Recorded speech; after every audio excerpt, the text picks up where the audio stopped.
Hello and welcome to episode 5 of Christian's Political Talks. I am your host, Christian Crouch, and today our special guest has been involved in the natural health industry for the past 35 years, and now he is the Informed Medical Options Party #1 candidate for the Senate seats of New South Wales for the 2022 federal election, Mr. Michael O'Neill. How are you doing today?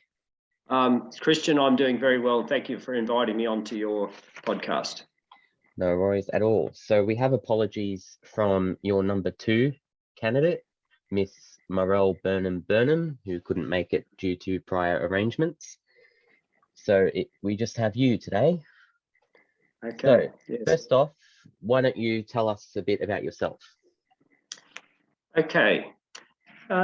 Well, I was born and raised in Maitland, New South Wales, where I went to school in the local Marist Brothers. I left school at 14 years old. I immediately started an apprenticeship as an electrician, which I finished. After that, I did a little bit of work, electrical work, but I had a fascination for driving trucks and all things. So I drove trucks all over the state of New South Wales. I drove taxis in my early 20s. In 1983, I was married to a lovely Aboriginal girl up in the town of Kempsey. We moved to a place called Emmaville, 1987, where we built our first home on a couple of acres. We had our taste of racism up there, and there was a virulent anti-everybody Nazi who eventually burnt our house down, which then propelled us into looking at doing some business from up there. We opened our first health retreat, and that was probably in 1988. We had 2 children, who our marriage did break up of all the stress that was happening of our house burning down and continual harassment by the local guy that hated me and hated us because we were a mixed race. I'm sorry to hear that. And then, but some years later, I remarried again to Barbara, and I've been married for 25 years. I've homeschooled all my children, who are all successful in business and have stable jobs. And in 2015, I became quite alarmed at the government's push to introduce no jab, no pay. I had my first child injured by his vaccination. I then realised that they were going to apply pressure, and I believe it was an assault on our constitution when they started to coerce and pressure people into vaccination, particularly poorer people who relied on their family payments, which were going to be denied unless they participated in the program. So that compelled me then to look at a political solution, and I formed the Informed Medical Options Party. And so that's 7 years we've been beating this drum, and I've run 1 federal election in 2019, and now we will I'll be contesting a Senate seat in the next election. That's a very brief overview. Yes. So, well, my next question was, why did you create? But you've already answered that. So okay, that's all right. We can move on to the next question. So, sure. How did you become the #1 candidate for the Senate? Well, I suppose I am the founder of the party. I'm also the president of the party, and we do have a fantastic team. But in New South Wales, it was just decided through our committee that I would be the best candidate for #1 spot. And so I was last election, and I'm still here. And of course, last election I ran with my running mate, Marelle Burnum Burnum. She is a wonderful lady. She is the wife of the late Burnum Burnum, who is a famous Aboriginal activist and actor. And so we make a great team. We understand Indigenous issues.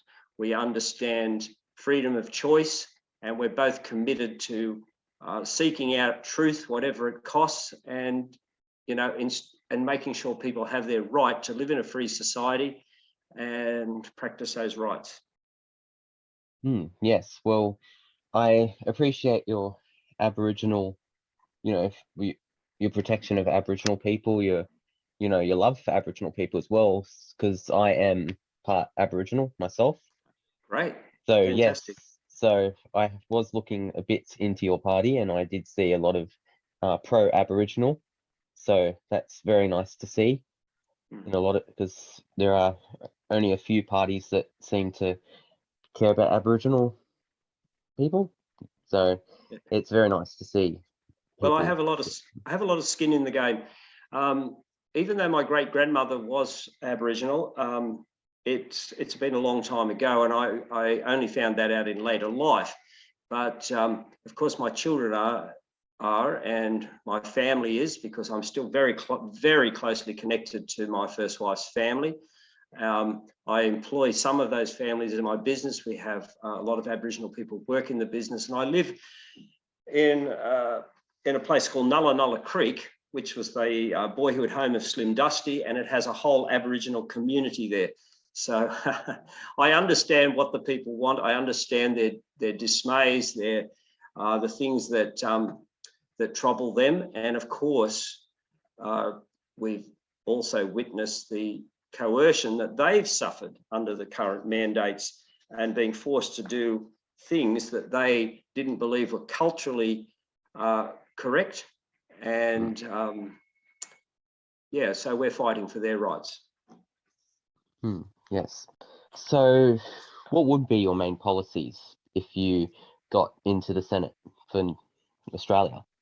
Well, the first thing I'd like to do, I'd actually like to work with other like-minded parties, finding out who would be, compatible with our views, and that to ensure that the current vaccination program is independently scrutinised for safety and efficiency, because we believe, and we have well documented this on our website, that it is not independently scrutinised for safety and efficiency. The organisations like the TGA rely on pharmaceutical data to tell them it's safe, and we don't believe that that's the way that any other product in Australia is evaluated by the manufacturers,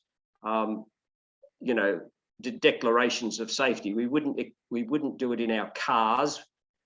We wouldn't do it in any other product we have, but somehow we've allowed the vaccine, particularly vaccines, because this is different from all other medications, as it has no liability. We rely on the vaccine manufacturers to give us the safety tests, and that all forms of that'd be one. Number two, that all forms of coercion, say bullying, job losses, mandating of vaccines, or any medication for that matter, are stopped, and that informed consent, which has always been a requirement for other medications, be also enforced on doctors and nurses to implement in the vaccination program, whether that's childhood or COVID vaccines. And it's particularly prevalent in this COVID vaccination, where doctors are fearful to give informed consent because they are pressured by their organisations like APRA. So this is very important to us. Yes. So why should New South Wales vote for the Informed Medical Options Party on the Senate ballot? Okay, then. Well, we are very focused on personal freedom, bodily autonomy. See, the greatest asset that a human being has is their body and their health. And we feel that it's the right of every human being to determine how they treat that body and how they treat their health. And of course, there are differing opinions in our society, and have been since time dot, on how a person should conduct their health. Now, this is being usurped by government policy, by government mandates that are really coming from an industry that has a financial advantage if they were to get the government to enforce these mantras, which they are. We'd like to, I'd like to see all this. I'd like to see, for instance, in Parliament, you can't have tobacco lobbyists, gaming lobbyists, but you're allowed to have pharmaceutical lobbyists. I believe that pharmaceutical lobbyists should be included in the category with big tobacco and the gaming industry, where they are not allowed by law to have access to politicians, because it's a full-on assault to our politicians. And I've spoken to many sitting politicians, and they have told me that it is a reality that they presented an argument which they don't have time to look at. And this has some influence and bearing in the past, because many of them have woken up now, but in the past it's had bearing on how they think.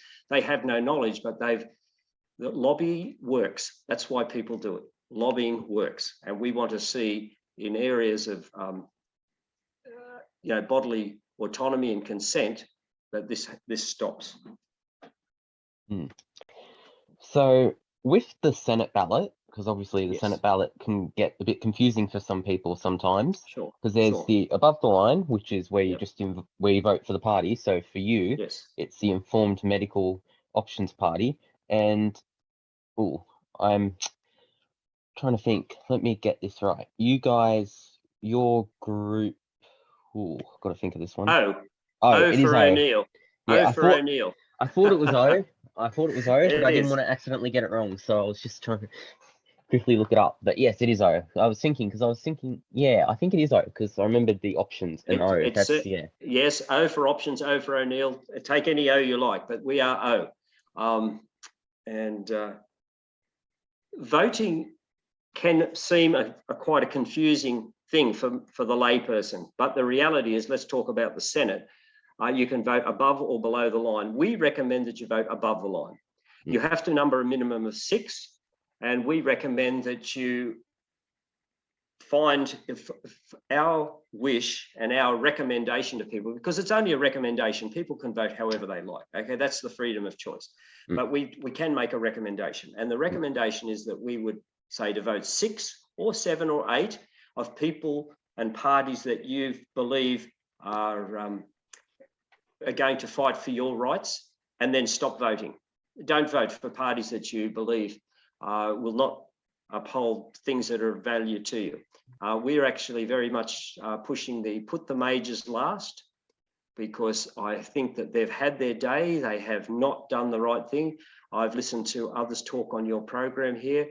There seems to be a uniformity that something terribly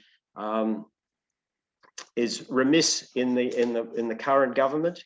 And so I believe, our party believes, and many other minor parties believe, that the best option is to put the majors last in the House of Representatives and starve them of vote completely in the in the Senate. So we're only recommending 6 on our sheet, and then after that, a person can vote more, but we think that's enough. That's enough. Send a message to Canberra. They just don't own our vote. We own the vote, and we will vote accordingly. If you want to vote 12, then you can do that. If you want to vote the line and you're savvy enough to do it, then go ahead. But we don't recommend it. It starts to get a bit complicated. It's easy to make a mistake if you put 2 numbers twice. If you go 1, 2, 3, 4, 5, and then put another 5 somewhere, it's an invalid vote. So just to make sure your vote counts, and that's important, we want everyone to have their vote count, vote above the line, and do 6. Yes, well, that's always is the case with politics. It's always it comes down to usually the 2 main parties in the country, which at the moment is Labor and Liberal. So that's usually how the preference system works.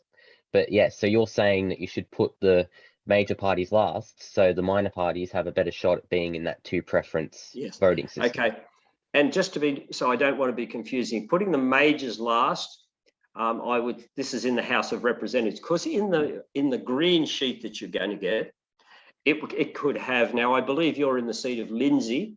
Yes, that's correct. Yes, because we have a candidate for your party, Miss Rebecca Ray. Rebecca Ray, she's a wonderful girl. She's very knowledgeable. She's lived all over the world. She speaks multiple languages. She's actually got a very good brain, and she's quite an intelligent girl. And so I think she'd be an excellent representation for the people of Lindsay in Parliament. And I do hope that she has success there. Now, in voting for her, you would have to vote every one of those candidates. So that's where we recommend putting the majors last. And Of course, Rebecca will have her own how to vote card, and she'll be handing it out around the electorate. But once you come down to the Senate, you don't have to go all the way through. You can stop, and our advice is to starve the majors of any vote in there. Just vote 6 or 8 and then stop. Yes. So for the Senate, because obviously for the above the line, you only have to put up to number 6. So that's correct. And there are 23 groups in the New right. South Wales ticket. So basically, so you don't have to actually put the majors on your ballot if you don't want to. So for That's correct. example, You the way don't you have to. would suggest it is you would put your group, so group O as first, and then any other minor party you can use as 2, 3, 4, 5, 6, and then That's right. it's done. So that's how you recommend it. That's exactly how we recommend it. We and on our how to vote card for the Senate, we're only going to recommend 6. Yes. Yeah. All right. So how has campaigning been so far? It's been fascinating and it's very interesting. I personally enjoy it. I love going to places. I love talking to people. I love meeting people. And I like listening to what their concerns are. You know, I've learned so much because sometimes people will tell me something I'm not sure about. So I'll go home and think, oh, I'm going to look that up. And so then you become more knowledgeable because everybody has a different area of concern. Yeah, I thoroughly enjoy it. Tomorrow I'll be down in Woy Woy, speaking tomorrow night at the Woy Woy Hotel. And then the next day I'll be down in Wollongong. Then I'll be back in Sydney. So I enjoy getting around and meeting the people wherever I am. And, you know, I was just today, I had to go into a store up in the Hunter Valley and just talking to the people there and their concerns. And we found out that they're really jack of the majors. And once they found out I was a Senate candidate, they wanted to know all about it. And I said, well, this is what we believe, you know, talked a little bit about it. And they said, wow, that, you know, so we don't have to vote them in the Senate. I said, no, you can starve them. They said, we want to do that.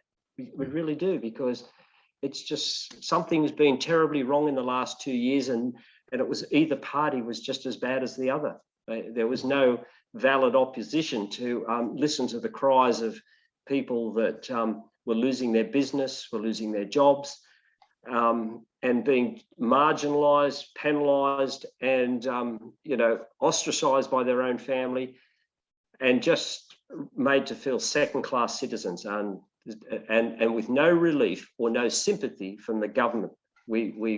I feel we've gone through a dark 2 years, and so a lot of people, not all, but you know, some people thought it was fantastic, and that's their right to think that. But a lot of people, it was one of the most distressing 2 years of their life. I grew up in Maitland. I went to one of my friends. He couldn't take it during the extreme lockdown, and he took his own life. Then we were not allowed to go to his funeral because of the numbers. You know, it just it got to a level of absurdity that I believe that history will look back on this time as a time of great overreach, of stupidity, and I don't believe history is going to deal well with this last 2 years. Yeah, well, I'm sorry to hear about your friend. It's a reality. It absolutely happened, and I mean, there was a lot of people very, very angry and upset about it in my circle of childhood. You know, we were mates when we were in our teens, and you know, we went so. You know, people die. It's a reality that people die, but it's a sad thing. Then we have a situation that's unnecessarily created by legislation supposedly to protect the vulnerable that actually persecutes the vulnerable.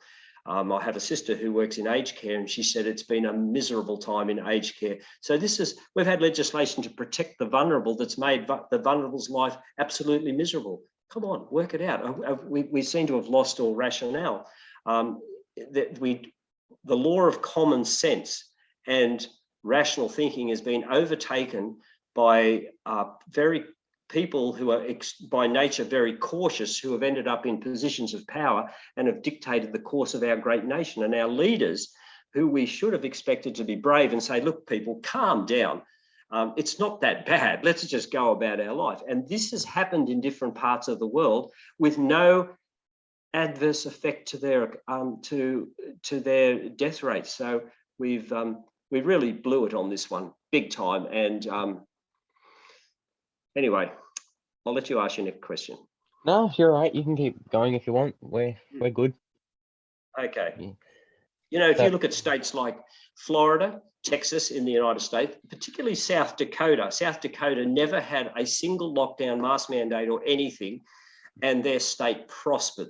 There was no people dropping in the street from death. It became, their people were happy.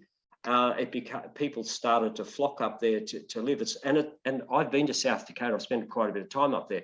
It's not a place that's, you know, particularly environmentally conducive. You know, it's like if you go to Florida, you think, oh, well, it's warm and it's sunny and or you might go to, but South Dakota gets freezing cold. The biggest thing up there, of course, is Mount Rushmore. But people were moving there because they were hankering for freedom from the oppressive nature of what was happening in, you know, under the states that were enforcing these draconian lockdowns and rules. Mm. Yes.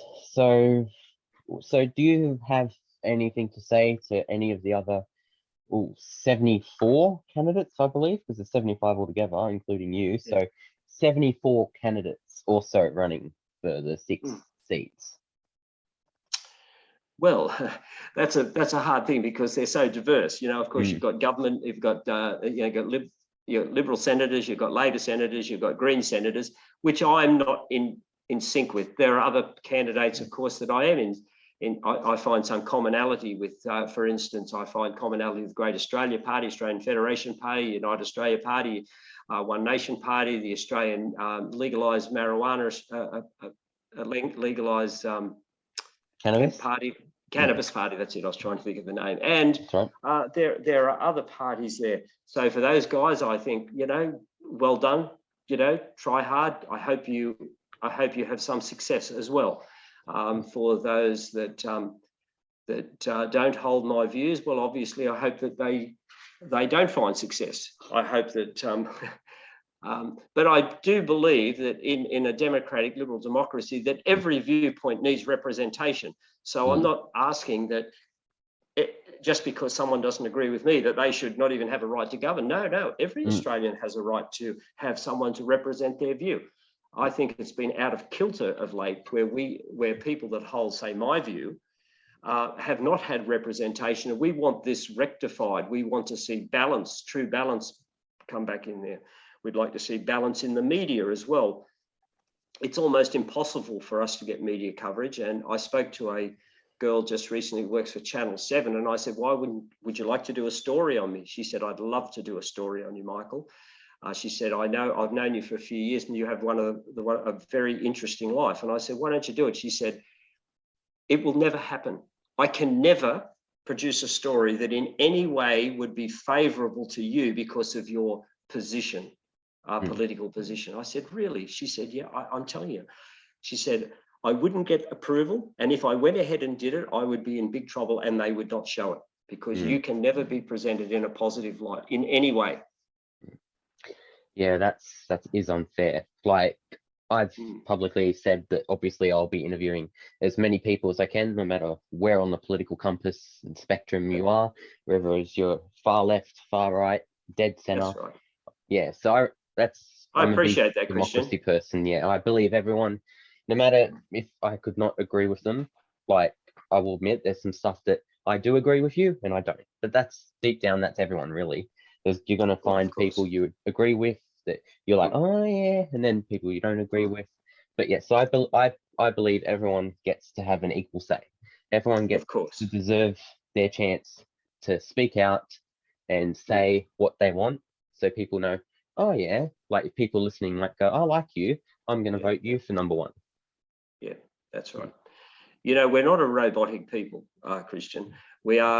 We're all unique in our own way, and we all have different ways of looking at things. There's many types of personalities in this world, and this is what makes up our society. I'm 65 years old. I remember when you could pretty much talk about anything any opinion, and it wasn't regarded as offensive, or you can't say that. You could say it.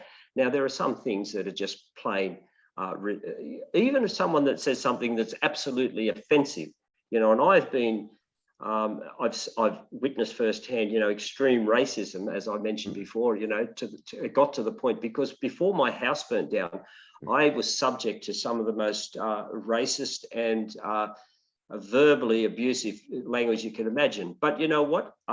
We got over it. I believe the person who did it, who I know who it is, and he went through the courts, he's the loser in it. We were able to scramble back our life and move on. It was difficult for a while, but I understand the ugly face of racism, but I still believe in freedom of speech. I believe that we can close it down too much. And if a person wants to be nasty, then often the law of balance will work it out. They will lose friends, and they will, be naturally ostracized. They will find their level. But I do believe that currently we're seeing a level of ostracization of people that have a contrary view. Now, regardless of there are certain political parties, minor political parties, that are not actually getting any media coverage at all. And I don't want to be repeating myself, but this is not correct. And I'd like to see fair balance. For instance, the ABC. I believe are you a friend of the ABC? I am, yes. Yes. Okay. I thought so. And I have been a stalwart ABC supporter for most of my life. I used to watch. I've relied on it for the best source of news. I used to think, I'm not listening to the commercial stations. They just, they sensationalize everything. But the ABC, I'm very disappointed. And I actually, sorry, as a party, I lost you for 5 seconds there. Can you repeat what you said? I think. Yes, certainly. I'm saying that the ABC has now taken a drift. Once upon a time, I used to count on the ABC for accurate news reporting. Of course, we didn't believe much what came out of because we felt that commercial stations sensationalized everything. But I believe, and I'm not Robinson Crusoe here, that the ABC has now completely drifted into a position, a political position with the reporting, and there's not fair balance in their reporting anymore. And so if I was elected, we would want to see, I actually would like the cleaners to go through the ABC. It's a taxpayer funded organization. The commercial stations can do what they like, because to an extent, of course, but what I mean is they have the right, because they are private companies, they self-funded, they get their money through advertising, but not the ABC. It's a taxpayer organ, and it has a responsibility to give every Australian political view and opinion fair balance.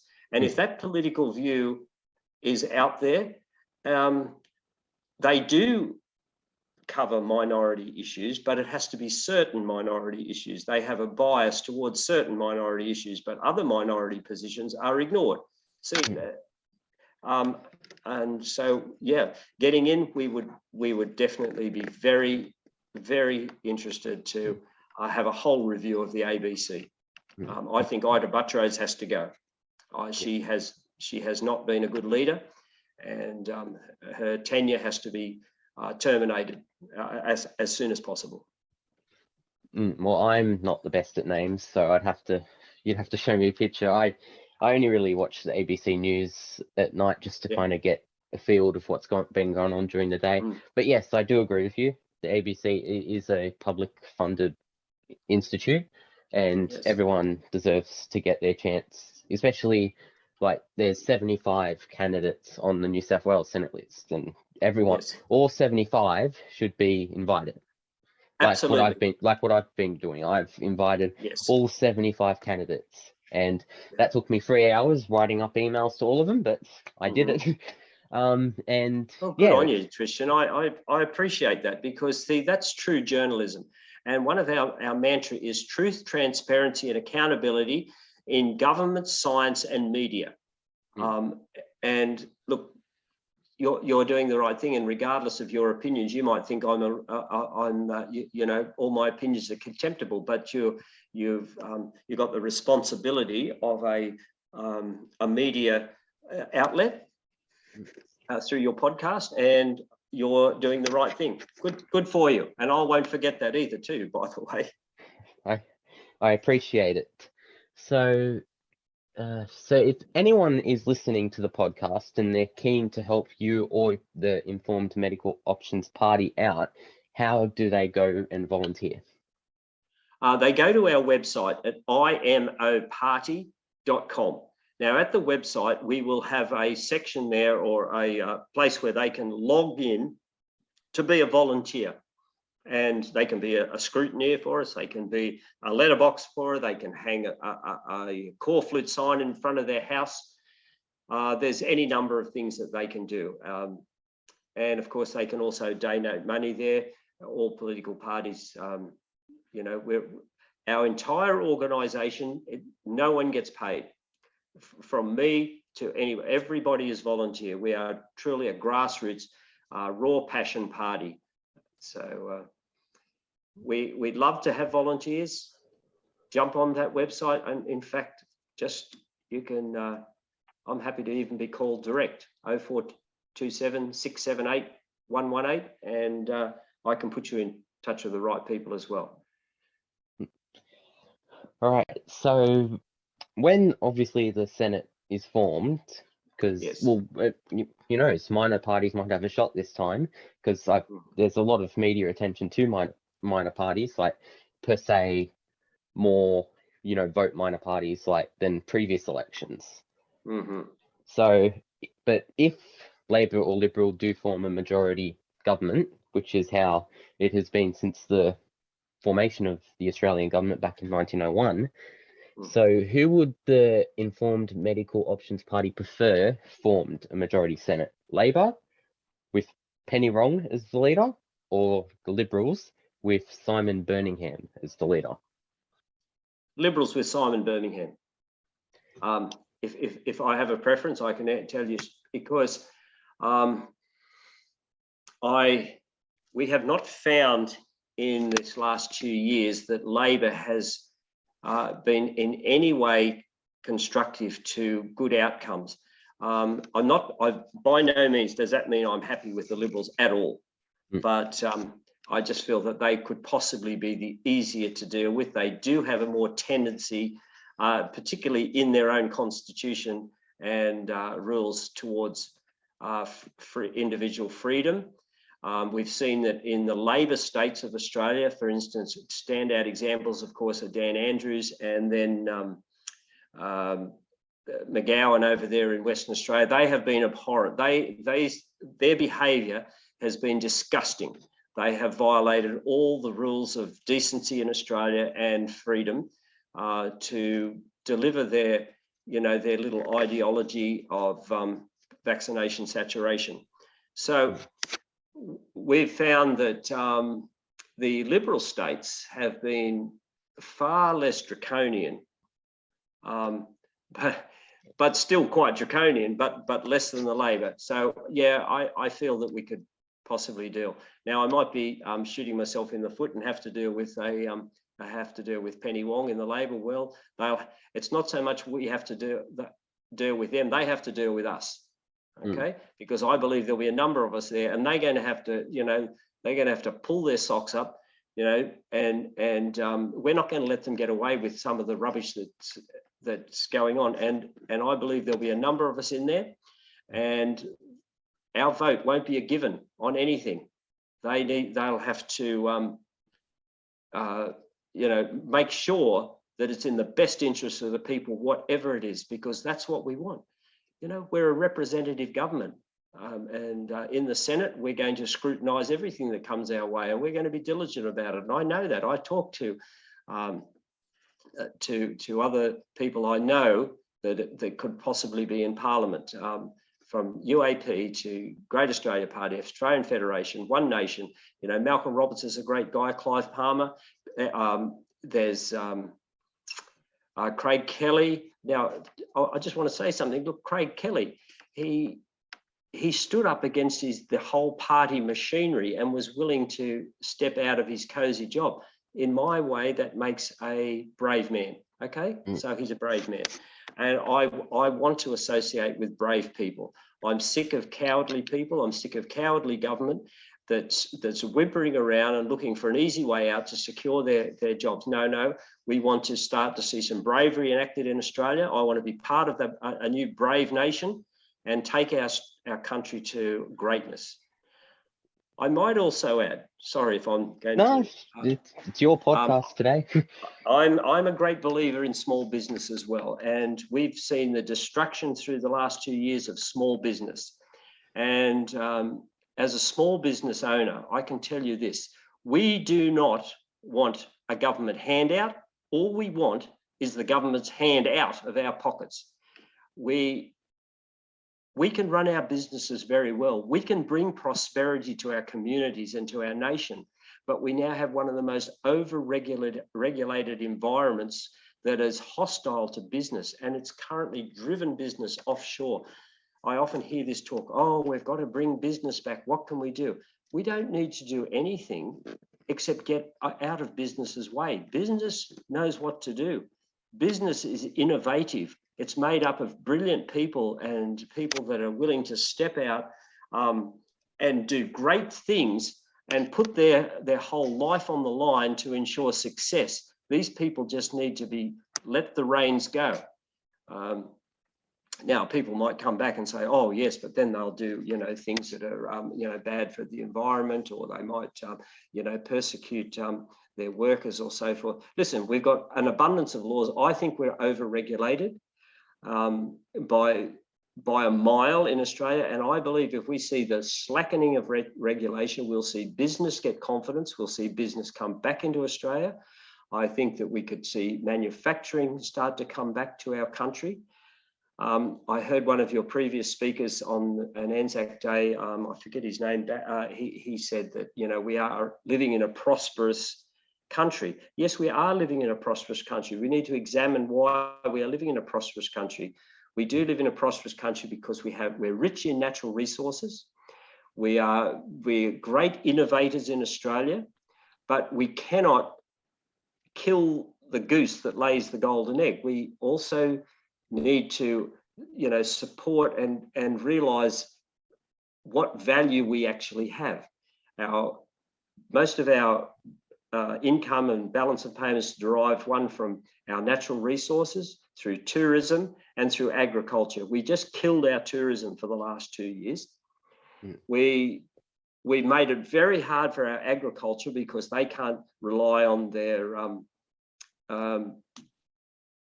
workers, their backpackers, which they rely on to harvest and do work. And of course, and then we've got people screaming from the rooftops that we've got a climate emergency. Of course, we have to be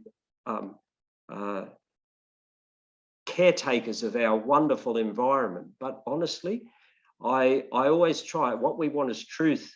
And I'd like to know, what is the truth about, the damage everything is causing? We need to have truthful instead of passionate rhetoric that may have come from somewhere else. I want our country to be prosperous. I want it to thrive. I want business to thrive. And I want it to be a free country. And once again, a beacon where people can come from all over the world and find hope and new life here. Anyway, I had a little rant there. No, it's all right. It's your episode. You can promote what you want. Good on you, Christian. So do you have any other comments you would like to address to the listeners? Okay, is this, you want me a final, are we wrapping up? Is there a final comment, or you just want me to say? This is pretty much the final question I ask, and then we usually wrap it up. Yeah, okay then. Well, look, I'd like to say thank you for inviting me on, and I'd like to thank any of the listeners there. I vote for me and for the informed medical options if you're a New South Wales voter in the Senate or in You can vote for the IMOP in any Senate seat in Australia. We're running in every Senate in Australia. It's a vote for truth, transparency and accountability in media, government and science. I believe that truth must prevail. Truth is a fixed thing, okay? We can't say, oh, we have my truth or this is your truth. There is a truth. And what we need to do, and what I want to do, is we want to work out what is the truth in anything, whether someone's harping about climate emergency or they're talking about balance of payments, where they're talking about this medication is fantastic. We want to know what is the truth. And this is what we will push for. We want to see common sense, freedom of speech, freedom of choice. We want to see a Bill of Rights in our Australia to protect these things, which are sacrosanct to a good, healthy society that will last for a long time. And these are all under assault, and we want to fight to get these back. And the perpetrators of a program that would take these away need to be removed from wherever they lie, whether that be in the public service or in government. So this is the great opportunity and the wonderful thing about having a democracy. We all get a chance to vote. Don't blow your vote. Don't let anyone whisper in your ear that the system is corrupt. Don't vote. You're just wasting your vote. Don't vote for a minor party. It's a wasted vote. That's not true at all. That's actually the opposite to the truth. Your vote is extremely important. It's something that people have fought for. There are countries in the world that would love to have the freedom to vote as we do. Your voting is uncoerced. I believe Australia has a fairly fair system that I know that there is much corruption in many countries, but I do believe our system is fair. So take hold of your vote. It's a valuable thing. It's been fought for.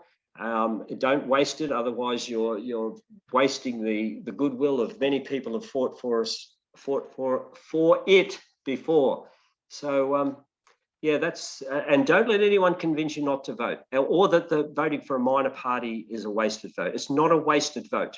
It's not a wasted vote whatsoever. Put the majors last. A vote for them is a wasted vote.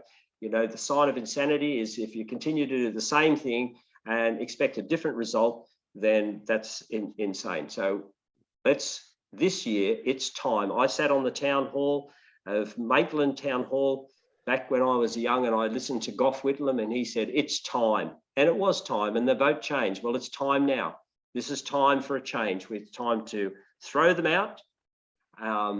Well, of course, they won't all go because we've got divergent opinions in Australia, and that's healthy and good. But I just feel I want to see the balance rectified, and where we have people that are unrepresented in Australia have their view. So go to the polls, vote wisely, and of course, I'm going to say vote for me. Thank you. Yeah, so thanks for joining us today, Michael. Christian, it's been a pleasure.